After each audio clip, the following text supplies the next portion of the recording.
I went full monk mode for 30 days. No video games, no social media, no TV, no movies. Every single high dopamine activity had to go. Now, I didn't get to this place overnight. If you're anything like me, you've probably thought about doing something like this off and on for a long time now. I mean, we're kind of all aware that devices are slowly destroying the fabric of society itself, but we kind of just don't talk about it. My hope with this video is simply to share why I did it, how I did it, what I noticed before and after, and hopefully encourage you to make some small positive change, whatever that looks like for you. Actually, working myself up to this started months ago, all the way back in June when I quit one of my long-time hobbies and passions. I mean, it was a game that I had been playing for over 10 years. I was incredibly good at it. I had a YouTube channel and a community built around it. I was making money doing coaching and things like this, but it wasn't good for me, and so I gave it up. I expected to feel better after a time, and I sort of did, but I still just did not feel okay. I felt constantly burnt out, stressed, overwhelmed. Felt like it was pulling teeth trying to get myself to do things that weren't super engaging. I had a hunch that I would need to do something like this. Two things pushed me over the edge. One is this ad from Opal. This is not an iPhone. This is a $3 trillion military-grade lethal weapon aimed straight at your brainstem. If you're watching this, it's because your most primal needs and impulses are being weaponized by to get you to give up all your precious minutes and hours down to the last second. This is done with an invisible asymmetry of power. Tristan is the foremost expert on this, and you should watch his whole testimony in front of Congress, but the bottom line is this: you are being fucking harvested, and no one is coming to save you. And the other thing that pushed me over the edge was this clip from a therapist online named Dr. K. Because you have been engaging in this habitual cue response, dopaminergic emotional suppression. You've engaged in this stuff day after day after day after day after day after day after day. And so now your neurons are very well grooved. It's like when you have a game trail and then the rabbit goes on that slightly flattened grass, flattens it more. Then you get like a deer that walks down there. And then suddenly you have a game trail. And it becomes really, really, really easy to walk down the game trail. This is what happens in these people. There is a degenerate way to transform your life. And I would call this going unga bunga. See, small changes for people like this are hard because there's such a weight of like habit and all this kind of stuff. Like, you gotta go unga bunga. You have to have a whole scale transformation of your life, which is surprisingly easier than people think it is. So what I would say is you start to become a little bit more ascetic. Not a little bit more. We're going to go unga bunga. And the reason that we need to go hard is because we do not want to trigger those behavioral cues. I kept making up reasons why I shouldn't do it. I had this or that coming up, and I knew there would never be a perfect time, so I just decided on October 7th, I was going to start 30 days monk mode. The rules were no social media, no video games, no television, no movies, with a couple exceptions. I had things already planned with friends where the plan was to do movie night or hang out and play games, and so I wasn't going to bail on those. But aside from that, I would have no high dopamine activities for 30 days. All right, today was day one of my fast, day one of monk mode, and it was a hard day. I honestly didn't struggle that much to want to use screens or anything like that, but there was just a lot of hard stuff going on. So anyway, made it through the first day. I kind of expected it to be fairly easy, but I know it's going to get harder, so we'll see. I'm excited to see what comes of this month. So day one down.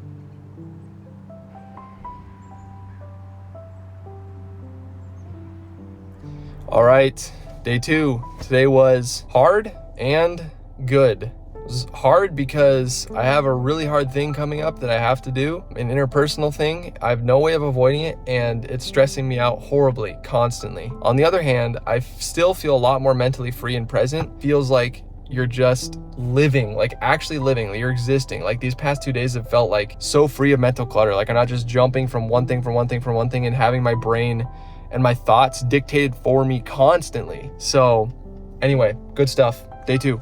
Day 6, went to church. I bought a painting from a friend at church who's an incredibly talented oil painter, and then went to lunch with some friends after that, which was wonderful. I can't believe how content and present I feel when I'm around other people. It's like night and day difference. I have so much more free time to do things that actually matter. Day 7, didn't sleep well. I was so wired up and excited for the next day, so I got up early, went to the gym, started reading a book called Why Greatness Cannot Be Planned, filmed a church event in the evening. That was pretty awesome. Made dinner for my wife and I, and then I made some huge improvements to my Better Save app, which is super sick. Now, the first few days were actually pretty easy. I kind of expected that to be the case because whenever I try to do a new challenge, my brain is really excited about it, and that's all I'm thinking about. So it kind of gives me satisfaction to do the challenge. I noticed benefits pretty quickly. I mean, it's like I was holding on to something so tightly that was just sapping all of my additional energy away. So pretty quickly, I noticed that I was more present with other people. I would still do certain things that would give me an urge, so to speak. And so it took a little bit of finding those things in my rhythm that caused me to want to doom scroll or hop on a game or something like that, and avoid that or rework it in some way. Then around day 8 or day 9, I think it was, I just kind of hit a wall. It wasn't exciting anymore. It was just difficult. I didn't care. I just wanted to be the worst version of myself that I could be in that moment. Today's day 9, and I'm dragging, man. I'm dragging. I get like super hyped about something, and then I get in these moods where I just don't care, like at all. I'm like, I really don't care. I just want to do the worst thing I can do, you know? And I get super excited about something, then work super hard on it, and then burn out and just get exhausted. That's kind of like one of my long-standing problems, but we're not quitting. We're not quitting. Day 9 down. I decided to keep this shot in because it was really indicative of this theme where I was starting to become more okay in just small, quiet moments instead of trying to run away from my thoughts.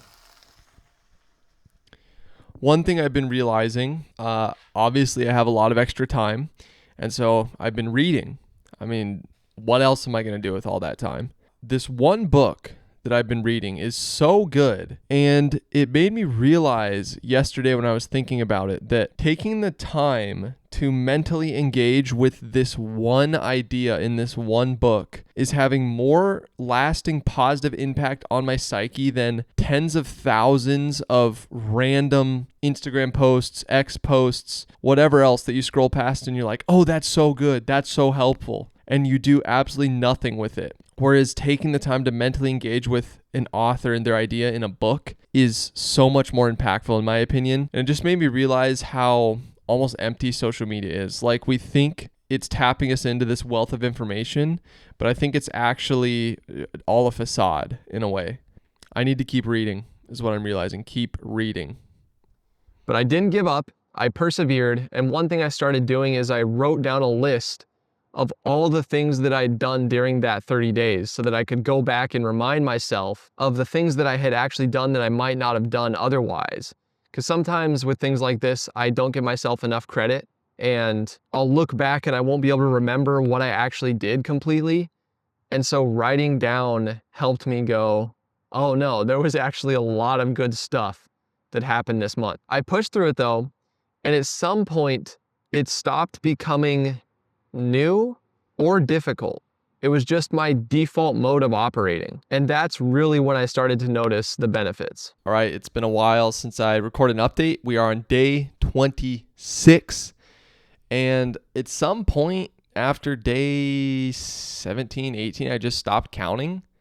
And it stopped feeling like a different thing. Then around day 20, 21, it started to click and I was like, this is crazy. This is a whole new way of seeing the world. I had a day to kind of work on one of my writing projects, and typically I always have creative projects going on. The problem with creative projects is that oftentimes you don't know what you need to do for that project in that moment. So if you're writing a book and you're like, okay, I need to write the next chapter, you have no idea what the first steps really are. Like, creative projects, by nature, you can't just do them like a task. And so in the past, what I would tend to do is I would go, okay, I'll like play a game or something while I think about it.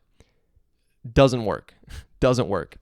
I sat and toiled over this part of my book for hours the other day. And when I was done, I had clear direction on the story that I was writing. I wrote another 3 pages out. And I was like, oh my gosh, that book isn't going to write itself. Like, if you're not somebody who can make progress on things while this or video games or whatever the heck, you have to cut them out. You have no other option. Like, the amount of time and creative energy that these things will steal with you or steal from you is ungodly. So since then, I've had days where it's actually fun to do things that it felt like I was forcing myself to do before, even though I kind of wanted to, like drawing, playing guitar, stuff like that. It's more enjoyable. It's more fun. On top of that, I've noticed that my sleep is way better. I've started to go to bed at the same time each night, but overall, my quality of sleep is just so much better than it was before. Once this is over, I definitely want to keep living like this as much as I can. I mean, it's so incredibly freeing. I've gotten closer to Christ throughout this month. This morning when I opened my phone and I read the Bible first instead of scrolling or looking at something stupid, right? I've been reading books, listening to books. It's incredible. It's absolutely incredible. Now that I'm on the other side, I can confidently say that I don't want to go back. And I think that if I entertained any of it at all, I would slide right back into those same habits. I feel like all these things, especially social media, and for me, video games, are a form of escapism. And the amount of hard things that I was pushing off by hopping on a game or doing social media or something like that is crazy. And they weren't even things that were like super hard or necessarily super important, but it was just harder than hopping on and doom scrolling. The other thing I noticed is that, one, I had a lot more time to spend with Christ during this month because I wasn't jam-packing every single minute of my free time with random useless junk. My anxiety went way down, my sleep improved drastically. I didn't feel like I was rushing to get anywhere. I felt like I had time. I had time again. The other thing that was confirmed for me was that sometimes I have a hard time figuring out what I should do next. And that got drastically easier now that my attention wasn't being pulled in a million directions. And I realized what I suspected was that what I want to do or where I put my attention is actually being dictated for me.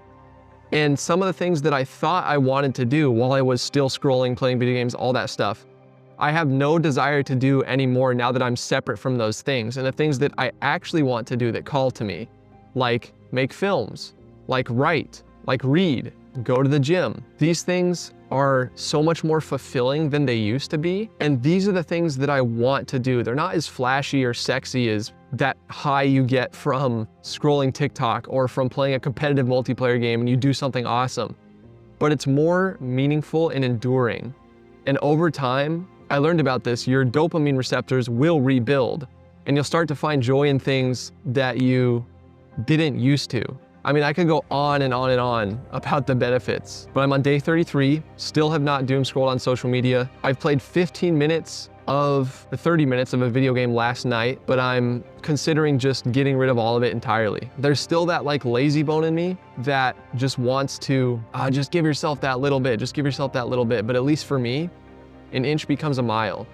And in reality, I don't think most of these things are actually that restful or edifying. And I think over time, if I rewire myself to rest by doing things that are actually beneficial, it will pay dividends in the long run. Which, speaking of rest, I took a lot more naps instead of like so many times, instead of laying down and like doom scrolling or something like that and wasting time that I could be resting, I would just rest for like 15 minutes. I'd get up and I'd feel fantastic afterwards. That is my experience going 30 days monk mode. I'm definitely gonna try to continue. I'm sure you probably expected something like that. There's not anything here that will help you hold on to an end stage screen addiction, but I'm also an extreme person and I have a hard time moderating things, so it might just be something with me, but thank you for watching. And whatever you decide to do, just make sure that you do it intentionally. Live with intention. Don't let something else dictate where your attention and your energy goes, because life is far too short to live like that.